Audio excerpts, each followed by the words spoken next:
it is me. It's only me. ASMR Classic, I think. ASMR Classic 1. I ought to really know, shouldn't I? But here again. And I just wanted to say thank you so much. We've now got to 230 subscribers. As you may know, the ambition is to get to 1,000 so we can monetize this and then start writing some original ASMR scripts. That's the plan. And also thank you so much for your comments, if you've commented as well. I'm pretty new in this, as you may have gathered. Although I set the channel up a while ago, it's only in the last couple of months that I've started to make regular content. And some of the comments have been really, really lovely. So thank you very much for that. I appreciate the support. I have got a pen that I'm going to share with you, but I also had a little experience in London this week, which I thought I might share and move that out of the way. It's sort of kind of an unboxing, I think. I'm not sure. Let's take a look. Ta-da. So, I'm a member of a thing called the London Library, which is obviously a library in London. You do have to pay to be a member, but it's been going since the 1700s in St James's Square, and it's quite a remarkable building. They've also got some incredible, I think it's 21 miles of books. And opposite, more or less opposite, is the Royal Academy. I jump off the tube and I can't help but go to the Royal Academy because I'm a bit of an anorak. My partner bought me membership, and I'm not a member now, but I still go fairly regularly. And I also, every time I go, can't help but go into the gift shop. So, I thought I'd share my sins with you. So this is sort of an unwrapping, really. I hope that's not too loud.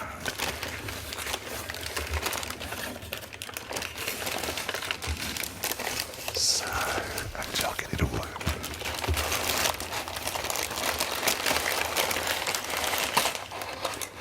Crikey, I'm sorry about that.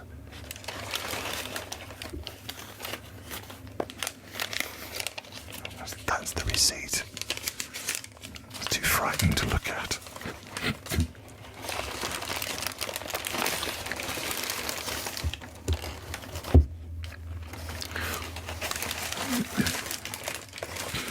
Out of the way.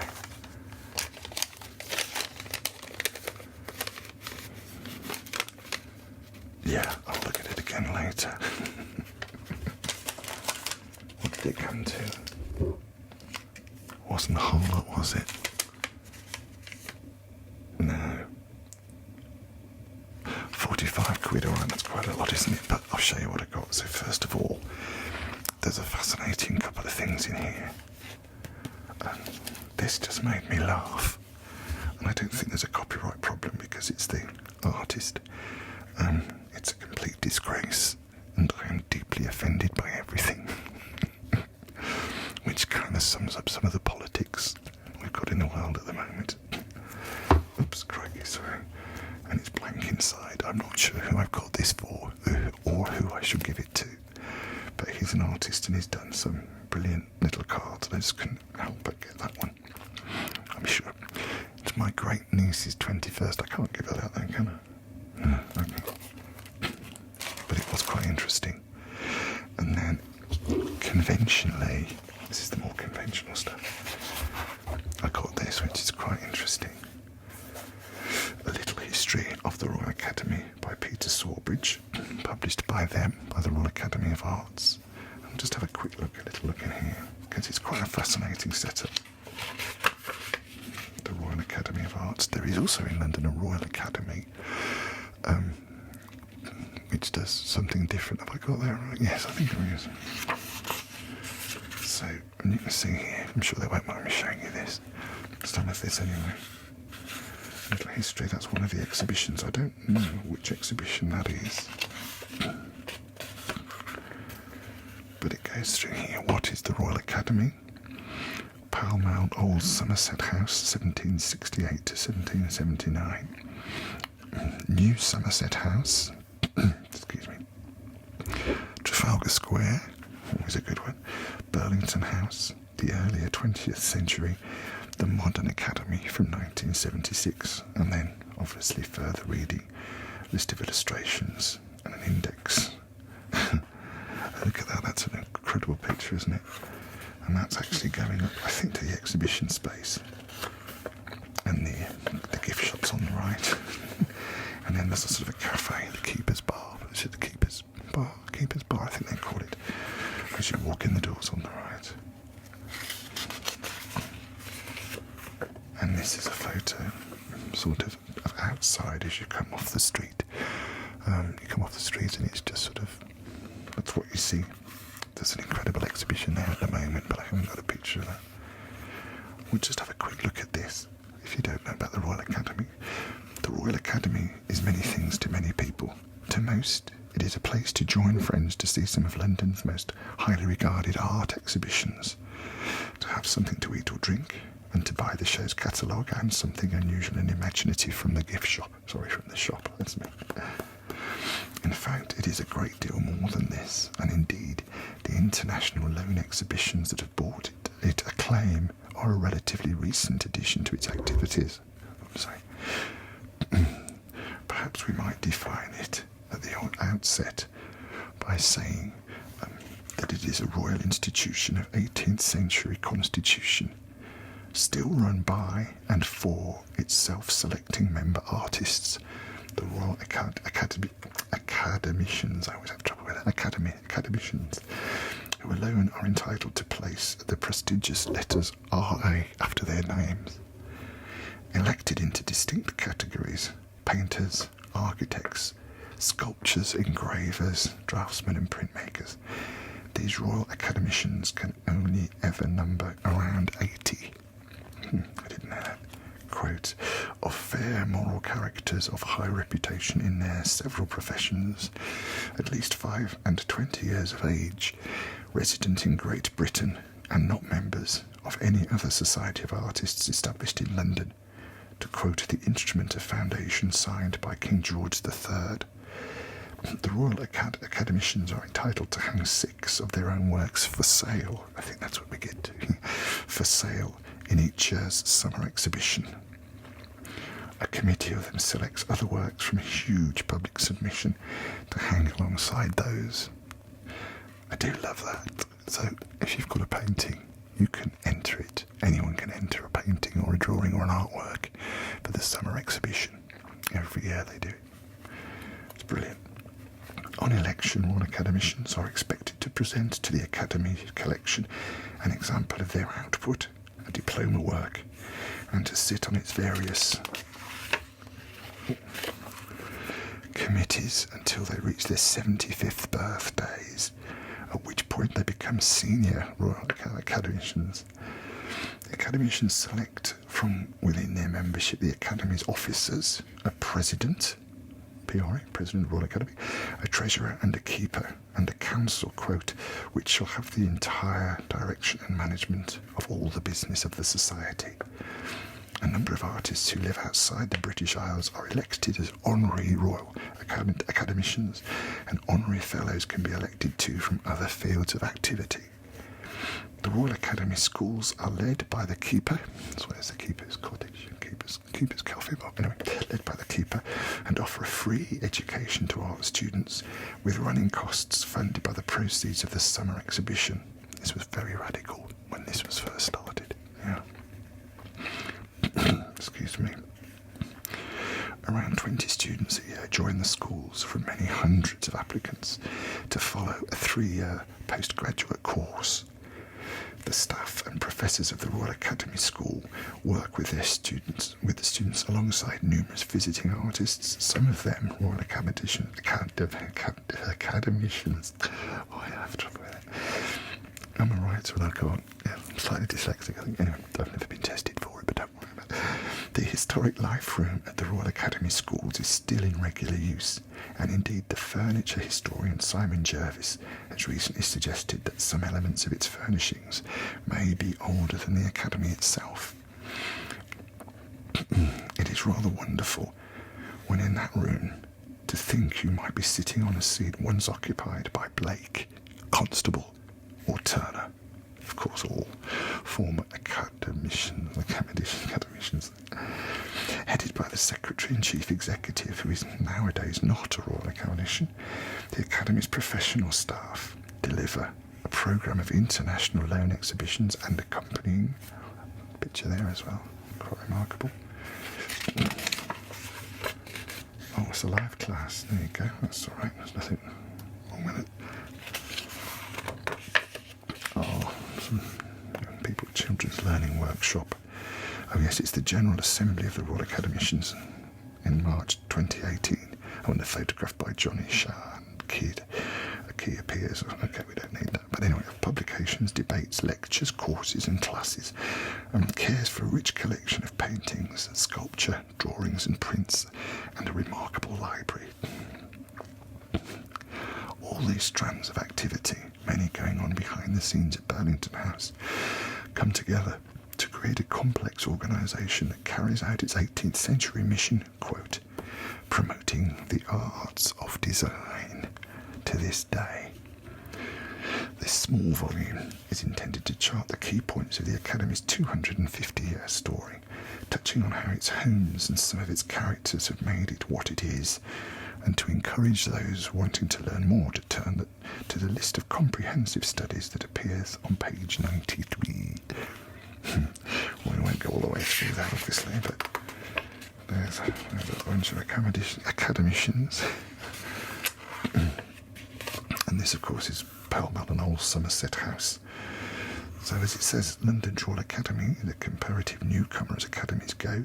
The first academy was founded by Plato in Athens in the 4th century BC, although his was probably more of a debating forum than a school for artists, and so on. Medici gets a mention, and of course, followed by the classical Greek philosophers, example in Renaissance Florence, as did the painters of Rome. Anyway, there's an incredible history there. But then, although a number of loose associations were formed, generally in the capital, it wasn't until 1768 that the Royal Academy was established by King George III.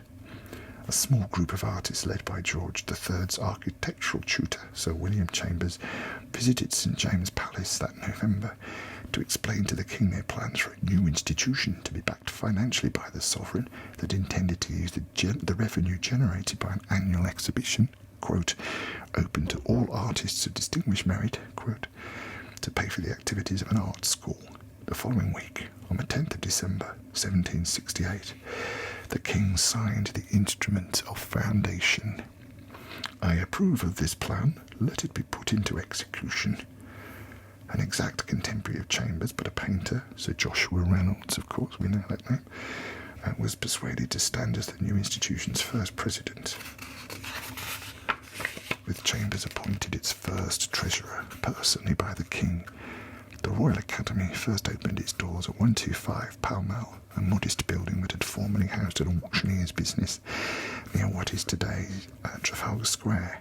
The annual exhibitions, meetings and dinners were held there, although from 1771 the Royal Academy School and various offices also made use of a set of faded royal apartments that had been designed by Inigo Jones at Old Somerset House. And again, some of the pictures. Sir Josh Reynolds, there he is, a self-portrait from 1780. The instrument of foundation, or part of it, a detail. And this is Johann Zoffrey, R.A., the academicians at the Royal Academy, 1771 to 1772. And of course, Sir Joshua Reynolds. And that's his picture, self-portrait. Oh no, sorry, Sir William Chambers, and that's Joshua Reynolds, who painted King George III. And just in case you meet him on the street, there you go. That's what he looks like. So it's a fascinating little book, I hope you'll agree. As I say, the thing that really gets me is the fact that to this day, the summer exhibition, yes, that's inside, the summer exhibition is open to anyone. Burlington House, that's where we are now, that wants to get involved. Oh, and that's a famous, of course, Sir John Everett Millier's Ophelia, that famous picture of Ophelia drowned. And he was an academician as well. So it's a lovely little book. I haven't been all through it yet. But I say I am very fond of that's kind of the stuff they do outside. Yes, David Hockney exhibition. People queuing to get in. This is as you come in, and then that's the front door. So there's a little cafe on the right, and you go up the stairs to the exhibition spaces. It's lovely. There's some good stuff. I went and saw, and in fact I've got a book I might even share with you later on. It was about, it was Van Gogh, but it was Van Gogh's letters, the letters that he wrote to his brother Theo, I think they pronounce it. And it's fascinating because we all now know the work of Van Gogh. But did you know that he had to struggle to learn perspective? And he's writing to his brother partly because he needs his money. Poverty plays a part in artists' lives, and don't we know that? But it was also interesting that he just had to work at his art. Of course, poor old Van Gogh never really made any money while he was alive. But the letters exhibition is brilliant. I saw it here at the Academy of Arts. From the 18th century to the 21st, the Royal Academy of Arts in London has occupied a prominent, occasionally controversial and always individual position in the art world. Its annual summer exhibitions have seen artistic reputations rise and fall, and its popular international loan exhibitions have helped to change the public's appreciation of the visual arts. Packed with illustrations, this vivid account of the Academy's 250-year story considers how its homes and its characters have made it what it is. Peter Sawbridge is the editorial director of the Royal Academy, and it cost £8.95. But worth every penny. However, I thought I'd share these with you as well, because as I mentioned before, I know quite a lot of writers are interested in, stationery. A lot of writers, a lot of artists, a lot of people are interested in stationery, and I couldn't help but notice these. And they're paper books. Cotton rag paper, it's called. Designed by La Mail, it says for the RA, handmade in India. I haven't opened this one yet, but can you see? It's a paper book, a white paper book, £11.50. Completely, recyclable. I'm guessing it's good for the planet. But here's another one I bought, and that's what we're looking at. I've obviously opened this one. This is a blue version, 100% cotton rag paper, 120 GSM, and it's just kind of, let me see. I'm not sure what I should. I don't want to bore you with stuff, but the reason after the Academy, I went to see a play called Between Two Fires, should be double O, by Sylvia Pankhurst at the London Library. It was written on toilet paper smuggled out of Holloway Prison when Sylvia was a political prisoner back in the day. It was first performed in 2022 at the London Library, and then extra scenes were added after new discoveries of work and notes by Sylvia's granddaughter. It's basically the story of Keir Hardie, the man who invented the British Labour Party, and Sylvia. And I've made some notes here. 1906 edition, 10% work. These are just little notes because I'm probably going to write a review of this. But look at the paper. What do you think? It's kind of quite incredible, really. A bit of a novelty. Also, Chris Bryant, MP, was at this particular function at the London Library. He's written a book called, which I've also got, I can't, oh yes, it's called James and John, I think, and it's about the last two men to be hanged in England for being gay, homosexuality. And it's, I haven't read it, but, you think, thank goodness that most parts of the world have moved on from those days. He's also written a book, I think, called The Glamour Boys, about a bunch of, I think they were politicians, went to Germany where homosexuality was not illegal, and then saw what was happening with the rise of the Nazi Party. So, gosh, yeah, it was quite an interesting day and an evening. But I just thought I'd share those with you, I hope you don't mind. and I hope you found it relaxing. And let me know if you want to know more about paper books. I will, I promise, do that pen and book that I've bought from Moleskine, which digitises your handwriting.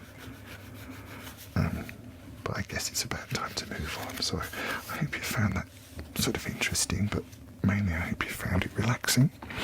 And thank you again for all your suggestions on the comments. I really do appreciate it. And we've got some more Shakespeare to come as well later on, some more of Shakespeare's speeches for my friend's son, who auditioned for drama school and wanted a few suggestions. And as I think I mentioned in the comments, he got in. Hooray! Well done, well done. So yeah, thank you very much for your company. If you do like this, even if you don't, press the subscribe button. Am I saying that right? I think so. Please press the subscribe button. And I think it all helps with the logarithm, something else I have trouble saying. But thank you very much for your time, your company, and your support so far. And in the words of Charles Dickens, as always, bless us all, everyone. Thanks for your support, and I'll see you, I guess, next week. Thanks.